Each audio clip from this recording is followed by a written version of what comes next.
আপনি কি জানেন আকাশ এবং পৃথিবীর মাঝে এমন একটি সুরক্ষা ব্যবস্থা আছে যেটা না থাকলে আমরা কয়েক মিনিটের মধ্যে সূর্যের বিপজ্জনক রশ্মির শিকার হয়ে মারা যেতাম? হ্যাঁ দর্শক, পৃথিবীর আশপাশের আকাশে এমন এক অদৃশ্য পর্দা রয়েছে যা আমাদের অজান্তেই আমাদের পুরো সৃষ্টিজগৎকে রক্ষা করে চলেছে, আর সেটি হলো ওজোন স্তর। কিন্তু অবাক করা বিষয় হচ্ছে এর কথাও মহান আল্লাহ তাআলা কোরআনে জানিয়ে দিয়েছেন সেই ১৫০০ বছর আগেই। দর্শক, চলুন জেনে আসি এই ওজোন স্তর আসলে কি, কেন এটি আমাদের জীবন রক্ষা করে এবং আল্লাহ তাআলার সৃষ্টির মধ্যে এর গুরুত্ব কি। ওজোন স্তর হচ্ছে পৃথিবীর বায়ুমণ্ডলের এক বিশেষ অংশ যা বিশেষভাবে ওজোন গ্যাসে পূর্ণ।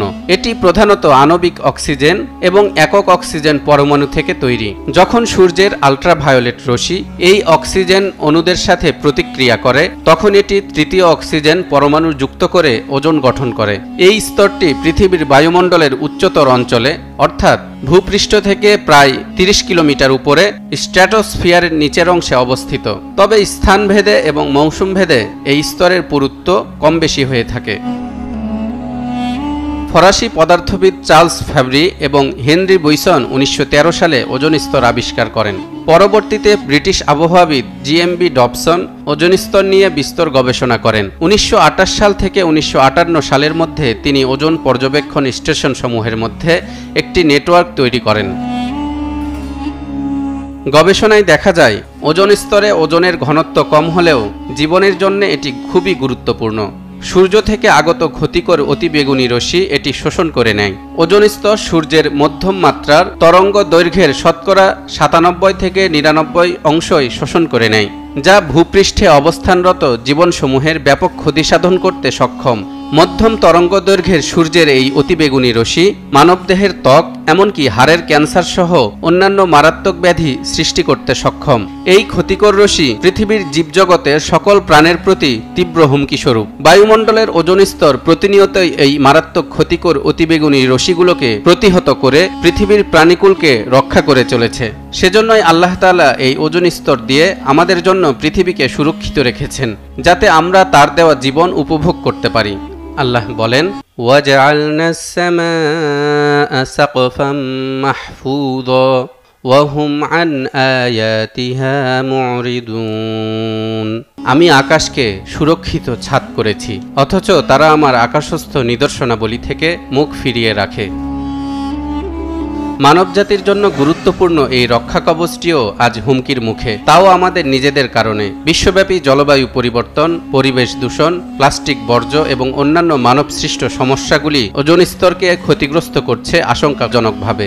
বিজ্ঞানীরা বলছেন, পৃথিবীর বায়ুমণ্ডলের গুরুত্বপূর্ণ এই অংশটিকে রক্ষা করা না গেলে মানব শরীরে নানা রকমের স্বাস্থ্যগত জটিলতা দেখা দিতে পারে।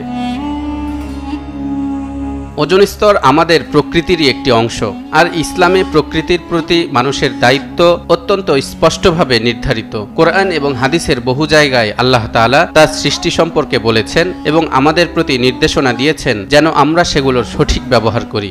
ইরশাদ হচ্ছে, হুয়াল্লাযী খালাকা লাকুম মা ফিল আরদি জামিআ।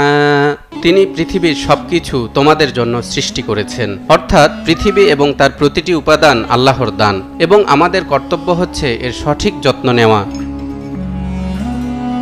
আমরা জানি গাছ পরিবেশের এক অবিচ্ছেদ্য অংশ যা ওজোন স্তরকে রক্ষা করতে গুরুত্বপূর্ণ ভূমিকা রাখে। সেই বৃক্ষরোপণ সম্পর্কে হাদিসে বলা হয়েছে, যদি নিশ্চিতভাবে জানো যে কিয়ামত এসে গেছে, তখন হাতে যদি একটি গাছের চারা থাকে যা রোপণ করা যায়, তবে সেই চারাটি রোপণ করবে। এই হাদিসটি শুধু গাছের প্রতি আমাদের দায়িত্বই নয়, বরং প্রকৃতির প্রতি আমাদের দায়িত্বকে বোঝায়। মহান আল্লাহর প্রতিটি সৃষ্টির পেছনেই রয়েছে এক মহৎ উদ্দেশ্য। তেমনি আকাশের ওজোন স্তর আল্লাহর এমন এক সৃষ্টি যা আমাদেরকে সূর্যের ক্ষতিকর আলো থেকে সুরক্ষা দেয়। আমাদের উচিত এটিকে রক্ষা করার জন্য যথাযথ চেষ্টা করা। এক্ষেত্রে কোরআন এবং হাদিসে যেসব নির্দেশনা রয়েছে তা অনুসরণ করলে আমরা শুধু আমাদের নিজেদের জীবনকেই রক্ষা করব না, বরং পরবর্তী প্রজন্মের জন্য একটি সুরক্ষিত পৃথিবী রেখে যেতে পারব। আল্লাহ তাআলা আমাদের দৃষ্টিভঙ্গি পরিবর্তন করে পৃথিবী ও সৃষ্টির প্রতি সচেতন করে দুনিয়া ও আখিরাতে সফলতা দান করুন।